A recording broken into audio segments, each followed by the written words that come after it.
Selamat malam kepada Bapak dosen dan teman-teman semua. Perkenalkan, saya Putu Indah Pramita Lestari, NPM 1833121110 dari kelompok 3, akan menjelaskan bukti audit dan kertas kerja pemeriksaan. Baik, di sini yang pertama saya akan menjelaskan bukti audit. Apa itu bukti audit? Bukti audit merupakan segala informasi yang mendukung angka-angka atau informasi lain yang disajikan dalam laporan keuangan yang dapat digunakan oleh auditor sebagai dasar untuk menyatakan suatu pendapat. Yang kedua yaitu keputusan audit.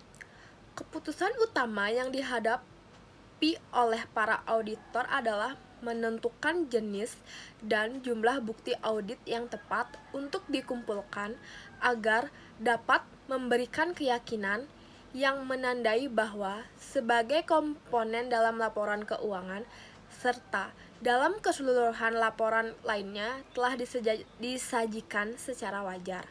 Adapun 4 komponennya yaitu yang pertama, prosedur audit apakah yang akan digunakan. Yang kedua, ukuran sampel sebesar apakah yang akan dipilih untuk proses tertentu. Yang ketiga, item-item manakah yang akan dipilih dari populasi. Dan yang terakhir adalah kapankah berbagai prosedur itu akan dilakukan. Yang ketiga yaitu prosedur bukti audit.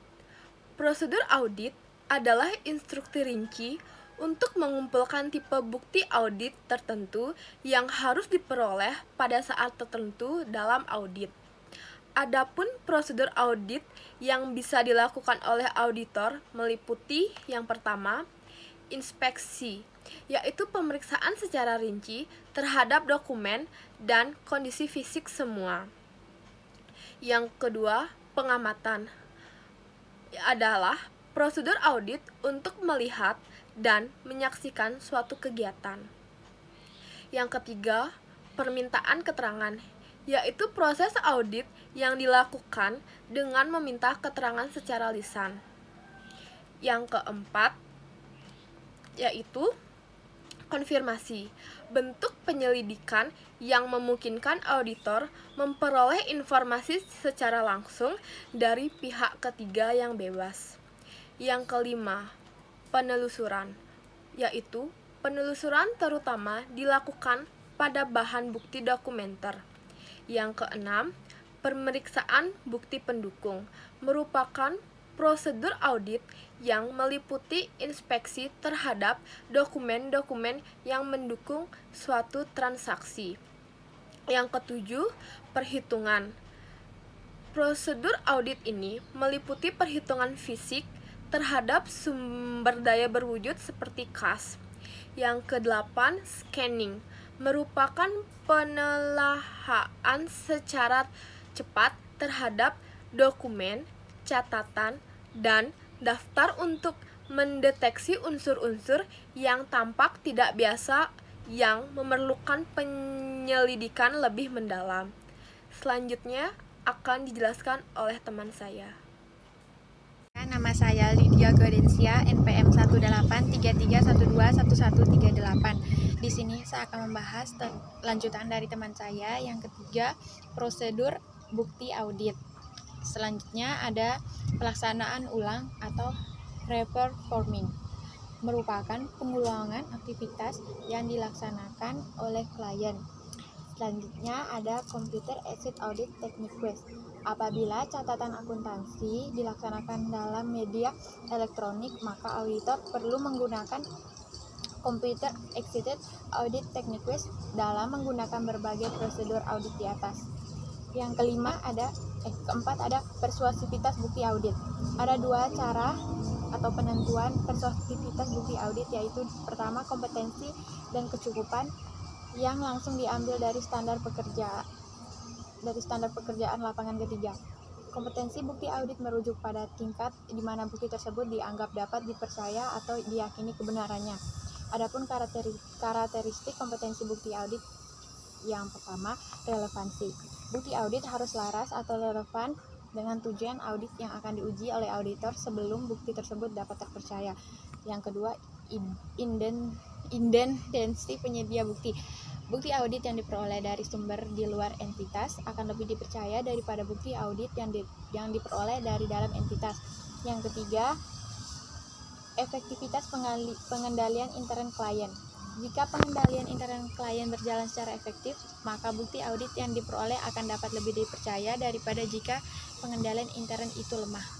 Yang keempat, pemahaman langsung auditor. Bukti auditor yang diperoleh langsung oleh auditor melalui pengujian fisik, perhitungan, inspeksi akan lebih kompeten daripada informasi yang diperoleh secara tidak langsung. Yang kelima, berbagai kualifikasi individu yang menyediakan informasi. Walaupun sumber informasi bersifat independen, bukti audit tidak akan dapat dipercaya kecuali jika individu yang menyediakan informasi tersebut memiliki kualifikasi melakukannya. Yang keenam, tingkat objektivitas. Bukti yang objektif akan dapat lebih dipercaya daripada bukti yang membutuhkan pertimbangan tertentu untuk menentukan apakah bukti tersebut memang benar. Yang ketujuh, ketepatan waktu. Ketepatan waktu atas bukti audit dapat merujuk baik kapan bukti itu dikumpulkan atau kapan periode waktu yang tercover oleh proses audit itu. Yang kelima, jenis-jenis bukti audit. Menurut Fahrudin, ada beberapa jenis bahan bukti yang dapat dipilih oleh auditor dalam rangka mengevaluasi bukti audit, yaitu pemeriksaan fisik. Pemeriksaan fisik adalah suatu pemeriksaan langsung atas aset yang berwujud.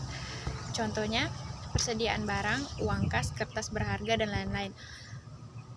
Konfirmasi adalah jawaban atas permintaan auditor baik tertulis maupun lisan mengenai keakuratan suatu informasi dari pihak ketiga yang independen. Proses konfirmasi adalah sebagai berikut. Informasi dikirimkan ke pihak ketiga yang independen. Pihak ketiga memeriksa akurasi informasi tersebut. Pihak ketiga langsung mengirimkan hasil pemeriksaannya kepada auditor. Konfirmasi terdiri atas dua tipe, yaitu konfirmasi positif dan konfirmasi negatif. Konfirmasi positif adalah pihak ketiga diminta untuk menjawab baik informasi yang diterimanya akurat maupun tidak akurat.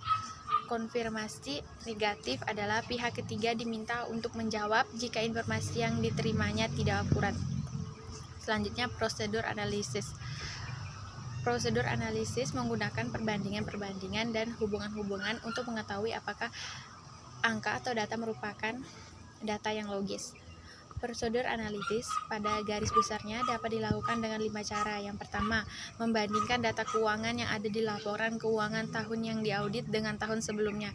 Kedua, membandingkan data keuangan yang ada di laporan keuangan perusahaan yang diaudit dengan data perusahaan yang sejenis untuk tahun atau periode yang sama. Yang ketiga, membandingkan data keuangan yang ada di laporan keuangan dengan anggarannya. Keempat, membandingkan data yang dilaporkan keuangan dengan data atau informasi yang diketahui auditor untuk hasil perhitungan auditor. Kelima, membandingkan data keuangan yang ada di laporan keuangan dengan data non-keuangan yang ada kaitannya atau hubungannya. Selanjutnya, dokumen. Menurut sumbernya, bukti dokumenter dapat dibagi menjadi dua golongan, yaitu pertama, bukti dokumenter yang dibuat oleh pihak luar independen yang dikirimkan langsung kepada auditor. Yang kedua, bukti dokumenter yang dibuat oleh pihak luar independen yang disimpan dalam arsip klien. Selanjutnya, tanya jawab atau wawancara, interview atau inquiries. Tanya jawab dapat dilakukan secara lisan maupun tertulis. Tanya jawab dilakukan kepada personil atau pihak perusahaan. Selanjutnya, observasi. Observasi adalah penggunaan penglihatan atau indera lain untuk menilai atau memeriksa kegiatan-kegiatan tertentu. Nah, untuk memeriksa kegiatan ini, auditor dapat meminta melakukan observasi beroperasinya mesin tersebut. Terima kasih. Baik, di sini saya akan melanjutkan presentasi. Perkenalkan, nama saya I Gusti Agung Ayu Kartika Dewi, NPM 147. Masih di jenis-jenis bukti audit, yang selanjutnya ada pengerjaan kembali. Pengerjaan kembali adalah mengulangi apa yang telah dilakukan atas suatu data atau informasi. Auditor akan menghitung kembali dengan mengalihkan kuantitas barang yang dijual dengan harga per unit dari barang tersebut, kemudian menguranginya jika ada diskon dan sebagainya. Yang selanjutnya ada bukti dari spesialis. Spesialis adalah seorang yang memiliki keahlian atau pengetahuan khusus dalam bidang selain akuntansi dan auditing. Misalnya, pengacara, insinyur, geologis, ahli teknik, dan lain-lain. Yang selanjutnya ada kompetensi jenis-jenis bukti audit. Pertama, efektivitas pengendalian intern klien memiliki pengaruh yang signifikan atas kompetensi sebagian besar jenis audit. Kedua, baik pengujian fisik maupun hitung, uji kemungkinan besar akan memberikan tingkat kepercayaan yang tinggi jika pengendalian internnya berjalan efektif, tetapi penggunaan kedua jenis bukti itu cukup besar perbedaannya.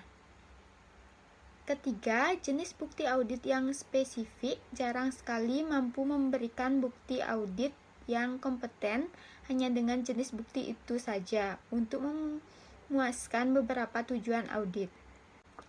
Selanjutnya ada biaya atas jenis-jenis bukti audit. Dua jenis bukti audit yang paling mahal biayanya adalah pengujian fisik dan konfirmasi.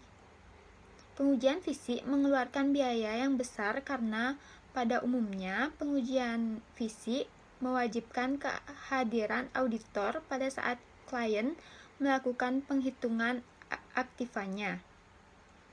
Konfirmasi membutuhkan biaya yang besar karena auditor harus melaksanakan sejumlah prosedur secara berhati-hati dalam rangka mempersiapkan konfirmasi, pengiriman, dan penerimaan kembali. Baik, selanjutnya akan dijelaskan oleh teman saya. Baik, di sini saya akan melanjutkan presentasi. Perkenalkan, nama saya Niwen Egita Melisdiani, NPM 1833121171. Baik, materi yang akan saya bahas adalah mengenai kertas kerja audit. Yang pertama adalah pengertian dan fungsi kertas kerja audit.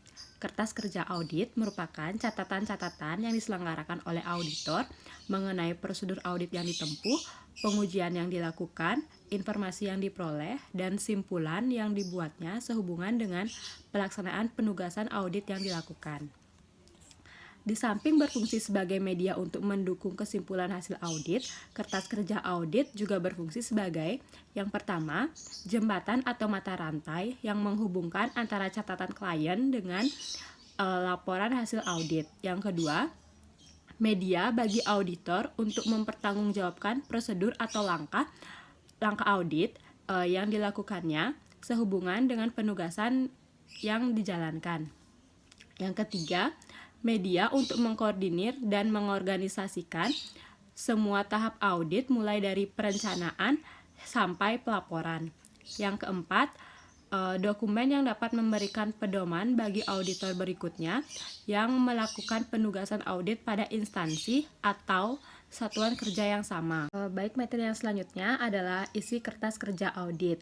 Kertas kerja audit meliputi semua berkas yang dibuat mulai dari perencanaan sampai dengan konsep laporan hasil audit antara lain yang terdiri dari yang pertama program audit, yang kedua hasil pemahaman terhadap pengendalian intern, yang ketiga ada analisis, yang keempat ada memorandum, yang kelima ada surat konfirmasi, yang keenam ada pernyataan dari klien, yang ketujuh ada ikhtisar dan salinan atau kopi dari dokumen yang dikumpulkan, yang ke-8 ada daftar atau komentar yang dibuat atau diperoleh auditor, yang ke-9 ada draft laporan hasil audit dan sebagainya.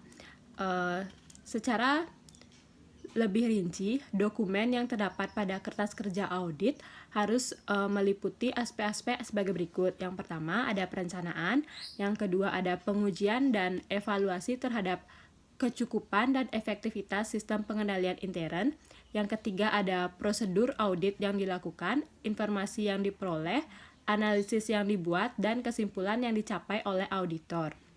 Yang keempat ada review atas review atas kertas kerja audit. Yang kelima ada pelaporan hasil audit, dan yang keenam ada monitoring tindak lanjut terhadap hasil audit. Baik, sekian yang bisa saya sampaikan. Materi selanjutnya akan dijelaskan oleh teman saya. Terima kasih.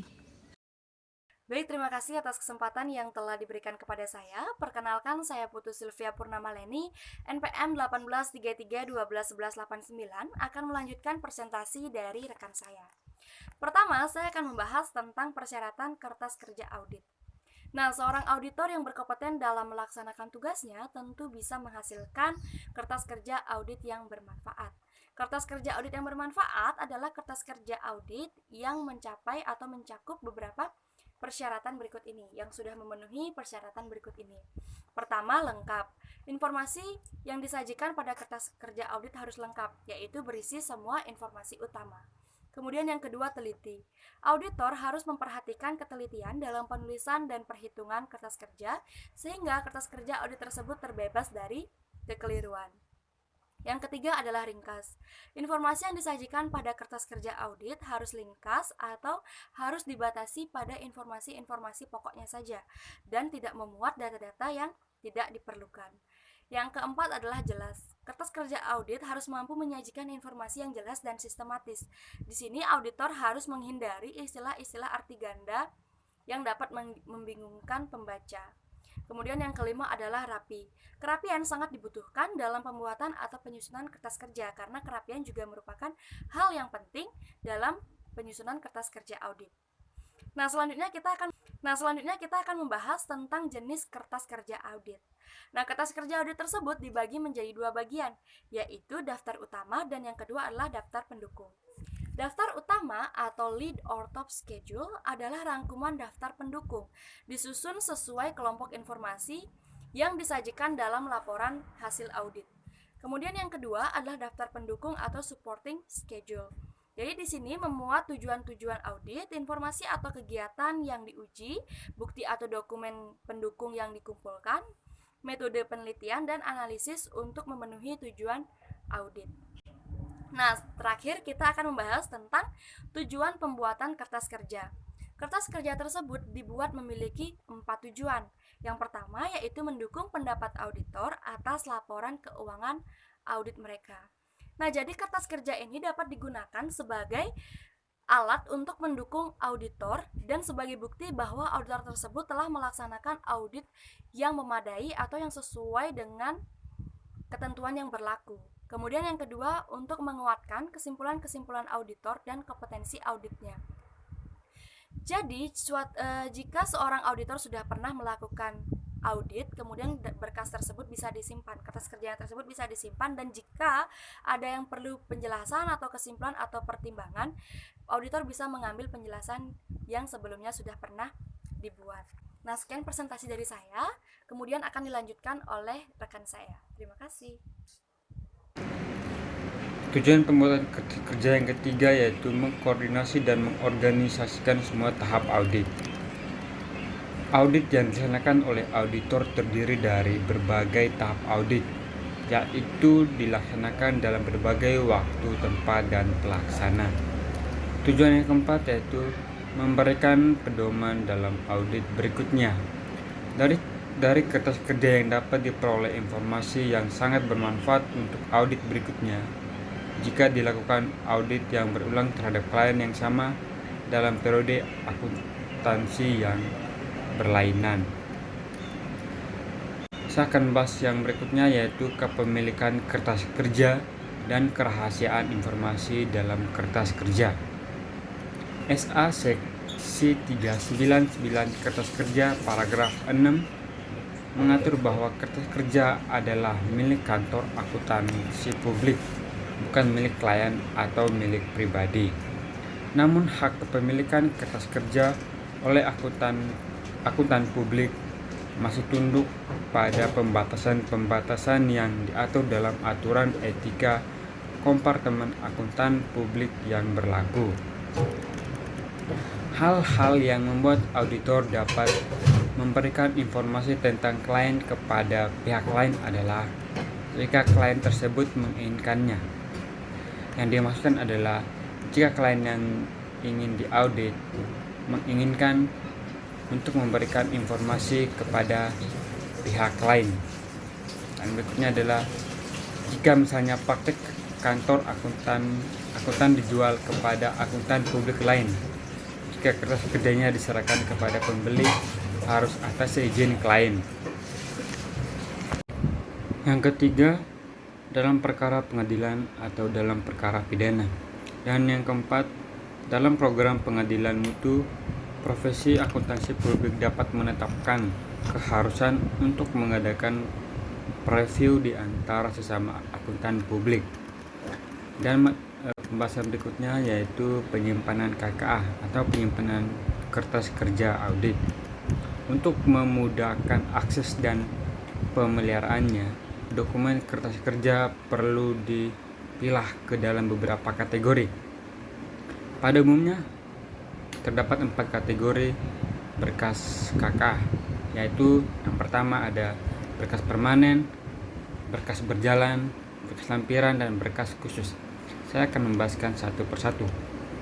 Yaitu yang pertama ada berkas permanen. Berkas permanen berisikan data atau informasi yang diperlukan oleh auditor untuk memahami gambaran umum audit.